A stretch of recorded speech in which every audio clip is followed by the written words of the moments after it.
Bossing! Musta buhay-buhay? Hello guys! Shoutout sa mga nanonood ng ating muling talakayan, no? Sa kabila ng medyo maulan sa araw na ito, no? Medyo, no? Pero maulan talaga, no? Sa maulan na araw na ito at napakalamig na araw na ito, nais ko na magpatuloy pa rin tayo sa ating kaalaman.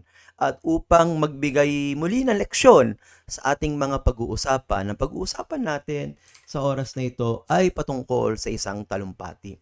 Ang napag-usapan natin noong nakaraan, patungkol sa isang posisyong papel. Ngayon, yung posisyong papel mo na isinulat, paano mo naman ito sasambitin?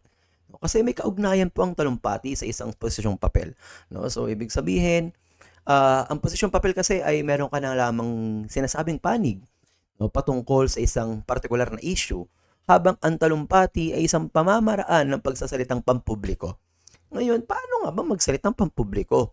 At paano nga ba gumawa ng isang talumpati? Yun. So, paano nga ba ito gawin? So, dito sa ating pag-uusapan ay tatalakayin natin kung paano nga ba. Ano nga ba? So, dito, ito yung ating layunin. No? Nais ko na malaman nyo ang definisyon, ang kaligiran, kasanayan ng isang talumpati, at maipadama ang kahalagahan at importansya ng talumpati. Nais ko rin na makagawa kayo ng isang talumpati sapagkat pagkatapos ng mga serye ng bidyong ito, no, kapag tayo ay nagkaroon na ng face-to-face, kayo ay makagawa, kayo ay inaasahan ko na makagagawa ng isang talumpati. No, patungkol dito, ano nga ba no, ang isang talumpati? No, ayon dito, ang isang talumpati ay isang buod ng kaisipan o opinyon ng isang tao na pinapabatid sa pamamagitan ng pagsasalita sa entablado para sa mga pangkat ng mga tao. Layunin nitong humikayat, tumugon, mga tuwiran, magbigay ng kaalaman o impormasyon at maglahad ng isang paniniwala. Isang uri ito ng komunikasyong pampubliko na nagpapaliwanag sa isang paksa na binibigkas sa harap ng mga tagapakinig. So madaling salita, may kaugnayan to sa isang posisyong papel. Ngunit sa talumpati ay hindi lamang ito basta posisyon. No? Hindi lang ito posisyon. Kasi ang talumpati ginagawa natin ito sa pang-araw-araw. Halimbawa, pag tayo ay nagkaroon ng face-to-face na klase o online na klase, kapag ikaw ay tinawag ko at tinanong ito sa isang partikular na paksa at nagsalita ka sa harapan, ikaw ay nagtatalumpati. Kasi ang isang talumpati ay isang pananalitang pampubliko. Ibig sabihin, sa klase mismo, nagtatalumpati ka na. Ngayon, paano ba magsalita sa harapan? Kasi pag tinawag kayo sa harapan parang kasi po ang daming mga bagay na di naman kailangan na nagalaw pero gumagalaw tayo pag nagsasalita yung kamay mo hindi mo mapigilan. So paano nga ba gumawa ng isang talumpati? At paano nga ba magsalita ng talumpati sa harapan? No. Alam ko na ilan sa mga problema ng mga mag-aaral na nakikinig dito ay ang kanilang pampublikong pananalita. No? May kahirapan. No? Minsan, nagkakaroon tayo ng takot magsalita Minsan, natatakot tayo. Hindi pala minsan, madalas natatakot tayo magsalita kasi pakiramdam natin, parang kulang. No? So, paano nga ba? So, dito, punta muna tayo. No? Ano nga ba ang mga uri ng talumpati? May mga uri ng talumpati. Ang una ay impromptu o biglaan. Pag sinabi natin impromptu biglaan, ito ay walang paghahanda. No, ito ay walang paghahandang isinasagawa. Basta random na tatawagin ang mga manunulumpati at pagsasalitain. So, ibig sabihin, bibigyan ka lang ng paksa, no, tatanungin ka lang. Madalas, no, di ba? Nagagawa mo nga ito kapag kapag recitation No, hindi ka naman naghanda. No, wala ka naman pinaghandaan. Bigla ka lang tinawag. No, ibig sabihin, ito ay random, no? Bigla-bigla kang tinatawag at wala kang klaseng paghahandang ibinigay sa'yo. Pag sinabi natin impromptu o biglaan, ito yung pagtatalumpati na hindi mo na kailangan maganda. Sumunod dito, extemporaneo o maluwag na talumpati. So ang kaibahan nito, ang extemporaneo ay bibigyan ka ng kaunting panahon ang manalumpati na makipag-isip sa paksa noon din lamang ipinaalam. Ibig sabihin, parehas lang to, no? Na doon lang rin pinaalam yung paksa. Pero pinagkaibahan na to, mas advanced lang to pinaalam ng konti sa'yo. Marahil ito yung mga ginagawa kapag sa isang mga paligsahan, di ba? Na binabanggit naman yung tema, no, kaugnayan na tema. So ibig sabihin meron ka ng meron ka ng ideya, no? Meron ka ng ideya. So pag sinabi natin extemporaneous, may ideya ka na sa pagsasalitain mo. No, ito ay binigyan ka ng konting oras para magsaulog. Pero magkaiba to, no? Magkaiba sila ng preparado o handa na talumpati. Ang handa kasi, wala ka ng paghahanda. May paghahanda ka na. Sorry. Mali. No? May paghahanda ka nang nangyari. Ibig sabihin, pag sinabi natin preparado o handa, may oras, no? Araw, panahon, buwan, no? Pwedeng buwan pinaghanda ka na. So, ano mga halimbawa ng preparado?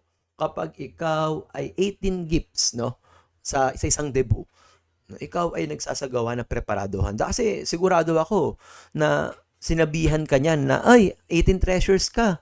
No? So, ibig sabihin, pag 18 treasures ka, magsasalita ka. So, naghahanda ka na ng sasabihin mo. So, preparado o handa yan. Kapag sinabi naman natin na impromptu o biglaan, halimbawa, nasa isang birthday ka, tapos sinabi, mag-message ka naman kay ganito. Hindi ka handa. No? Kasi hindi mo naman alam na may bibigay ka ng mensahe sa isang taong yon. So, ibig sabihin, impromptu yon. No? Kapag sinabi naman natin extemporaneo o maluwag na talumpati, sinabihan ka ng, dahil hindi nakarating yung 18 treasures, sinabihan ka na, hindi daw makakarating. Sige, mamaya ikaw muna ipapalit ko sa 18 treasure. Extemporaneo yon. May panahon kang ibinigay sa'yo para maghanda, pero hindi siya sapat tulad nitong preparado o handa. Kasi yung handa, siguro oras to, no? Hindi lang to oras, no? Kadalasan, buwan to, no? So, Ginoo, kapag di ako napaganda sa debut, sabi 18 treasure ako, hindi ako naganda, kasalanan mo yon kasi sinabihan ka na ng maaga eh. So, ibig sabihin, yung sa 18 treasure ng debut, preparado yun. Kasi sinabihan ka, nasa ano ka pa nga nasa invitation ka pa nga no? Pinaghandaan ka. So, naintindihan nyo, no? Pinagkaibahan ng tatlong uri ng talumpati, no? Ang impromptu o biglaan, ang extemporaneo, at ang preparado o handa na pagtatalumpati. Ngayon, paano nga ba magsagawa ng isang talumpati? No? Paano nga ba magsagawa ng isang talumpati? Unang bagay para maagawa ka ng isang talumpati, paraan ng talumpati. So, ano nga ba ang mga paraan ng talumpati? Una ay binasa. So, inihanda at iniayos ang pagsulat upang basahin ng malakas sa harap ng mga tagapakinig. Ibig sabihin, isinulat mo na to, inaayos mo na to, no, nakasulat to, tapos binabasa mo lang sa harapan. No? Ano mga halimbawa nito? No, halimbawa kapag pinagbasa ka ng guru mo na nasa libro, nabasahin mo to, binasa na talumpati yun. Nagtatalumpati po tayo kasi nagpa-public speaking po tayo sa bahaging yon. Sumunod, sinaulo. Itong sinaulo, ito yung naalala mo nung bata ka, pinagre-recite ka ng memory verse ng teacher mo. Naalala ko, nung ako ay grade 1, sabi ng teacher ko, recite mo yung John 3:16. John 3:16, sabi ko, for God so loved the world that He gave His only begotten Son, that whosoever believes in Him shall not perish but have everlasting. May action pa no? Sinaulo yon, no? Pag sinaulong talumpati, inihanda siya at sinaulo para bigkasin sa harapan ng tagapakinig. Wala ka pong kopya. Hindi tulad sa inihanda, meron ka nitong kopya. Ang sinaulo, wala kang kopya dito. Sumunod, binalangkas. Ang binalangkas, ang pinagkaibahan niya sa inihanda, ang binalangkas kasi, balangkas lang yung meron. No, hindi tulad nung inihanda na marami yung nakalagay. No? Hindi tulad ng binasa, nandun na lahat, nakasulat lahat doon.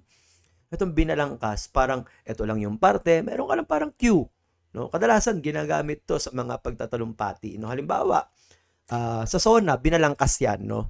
Sa pagtatalumpati po ng SONA, hindi po yan sinaulo ng ating presidente. Binalangkas po na talumpati yan. Sapagkat meron po silang prompter sa harapan. Kung papansinin nyo, may mga prompter po yan sa harapan. So, binalangkas yan sa parting yon, no? Sumunod, mga dapat isaalang-alang kapag ikaw ay nagtatalumpati. Ang unang bagay na dapat mong isaalang-alang kapag ikaw ay nagsasagawa ng talumpati ay ang iyong tinig. Dalisay, hindi matinig, hindi magaralgal, malamig, bilog, at malakas. So, ibig sabihin, dapat buo. Buo yung boses natin. Joke lang ba ito? Nag-aayos ang boses. So, ibig sabihin, hindi po tayo flat ang boses natin. Hindi yung, masaya ako na ako ay nakapagtapos sa araw na ito. Kaya mga kapwa ko mag-aral, paano mo mararap pa? Paano mo mapapakita na masaya ka kung ganoon yung paraan ng tinig mo? Diba? So, ibig sabihin, yung tinig natin dapat maayos. Tikas, yung pagtayo natin, hindi tayo Pag nagtatayo tayo minsan gumagalaw, gano'n tayo, 'di ba? Gumagalaw, minsan nasa bulsa, minsan nasa likod, no? Minsan yung ballpen natin, minsan gumagano'n pa tayo. Minsan nanginginig yung ano natin. So pagtayo natin dapat maayos. Nakatikas ka. Tayo ng tuwid. Pag kailangan ng kilos, no, dapat may ganoon. Hindi yung para kang kilos ka ng kilos sa harapan na para kang sumasayaw. Hindi ka po sumasayaw, nagtatalumpati ka. So tamang tikas, no, tamang pagtayo sa harapan. No. Ito yung nais kong sanayin natin. Kadalasan sa mga mag-aaral, ito yung nakikita ko na nahihirapan eh. Yung tamang pagtayo. No, minsan, nahihirapan tayo. Minsan parang, alam mo yun, parang takot tayong tumayo sa harapan. No? Ito yung dapat maayos sa atin. Sumunod, hikayat. Paningin, mga salitang ginagamit. So, ibig sabihin, dapat kapag ikaw ay nanghihikayat, dapat dito may diin. No? Kaya sa mga kabataan na nandito, sabi ni Dr. Jose Rizal na tayo ang pag-asa ng bayan. Ngayon, tanungin ko kayo, pag-asa pa ba kayo ng bayan? Pag-asa pa ba tayo ng bayan? At paano ba tayo magiging pag-asa ng bayan? Paningin ng mga salitang ginagamit. No, ibig sabihin, dapat may hikayat. Tanungin mo sila. Hikayatin mo sila. Kaya naman, sa mga nakikinig sa aking pananalitang ito, para tayo ay maging pag-asa ng bayan, dapat tayo ay mag-aral ng mabuti. Sapagkat walang ibang makapangyarihan na bagay sa mundo kung hindi ang edukasyon. Hikayatin natin sila. At galaw at kilos. Yan. Pag sa galaw, ayusin natin yung bahagi ng nanduduro tayo. No? Ganon. Alisin po natin ng ganon. Kasi hindi po maganda na kapag ikaw ay nagsasalita at dumuduro ka sa manonood, parang dinidiin mo sila. No, kumbaga parang pag ako ay dinuro, parang, anong kasalanan ko? May mga pagkakataon na kailangan yun. Pero pwede mas maganda sana ikaw, tayong lahat. Pwedeng gano'n na lang, no? Kaysa magganon tayo. Kasi pag ganon tayo, parang mali ako, no? Parang sorry na. Sorry naman na, no? Parang ganon, no? So, sabihin, galaw at kilos natin, no? Maayos yung galaw, yung kilos. Ngayon, halimbawa, sa pagsasalita ko ngayon, yung mga kilos ko, no? So, halimbawa yung mga kilos ko, no, kapag may taas-taas sa kamay, may panduro-duro. Pero never nyo ako nakitang gumanon. No, kasi hindi po maganda ang pagduduro. Maganda na lang tayo. Ganyan. Tayo, ako, ikaw, di ba? O ikaw. No, at least bukas yung palad mo. Hindi ka nanduduro. No, yung galaw at kilos natin. Dapat maayos. At yung kumpas natin ay naayon sa sinabi at limitahan. No? Isa po ito, no? Dapat na ayon kapag sinabi mo na ang Diyos dapat nasa taas din, no? Dapat na ayon ka na Diyos, pagmamahal, o hindi yung pagmamahal, no? Dapat na ayon, hindi yung siguro, no? Liban na lang kung medyo may pagkabalbal yung pamamaraan ng pagsasalita mo. Walang problema kung gumanon ka, mag-finger heart ka, kasi nagbibigay ka ng aliw, no? Isa rin po kasi yan sa paraan ng talumpati. Minsan nakapagbibigay ito ng aliw. No, wala naman pong masama. Pero kung nagsasona ka, no, imagine niyo si Pangulong Bongbong bigla ng finger heart, no. Mahal ko kayo. Mahal ko kayong lahat. 'Di ba parang comedy lang, 'di ba? So dapat naayon pa rin yung kumpas at galaw ninyo. Ngayon, ano nga ba ang katangian ng magaling na mananalumpati? Yan po. Ang tawag sa taong nagtatalumpati ay mananalumpati. Ano ba ang isang katangian na magaling na mananalumpati? Kung ikaw ay isang magaling sa talumpati, ano nga ba ang katangian na meron ka?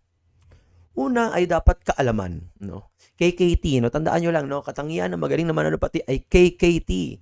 Kaalaman, kasanayan, at tiwala sa sarili. Dapat may kaalaman ka sa paksa. Mahirap magsalita nang hindi mo alam yung sinasabi mo. Mahirap magsulat nang hindi mo alam ang iyong ibinabagkas. At dapat may kasanayan ka dito. So paano mahubog yung kasanayan natin, no? Ito yung tinuturo ko sa inyo, no, para mas mahubog yung ating kaalaman sa pagsasalita. Tumingin ka sa salamin, no? Tumingin ka sa salamin, pwede mong kausapin yung sarili mo sa salamin. O sa CR, no? Ako, kaya nahubog yung kumpiyansa ko sa sarili sa pagsasalita. Bukod sa pagiging guru ko, no?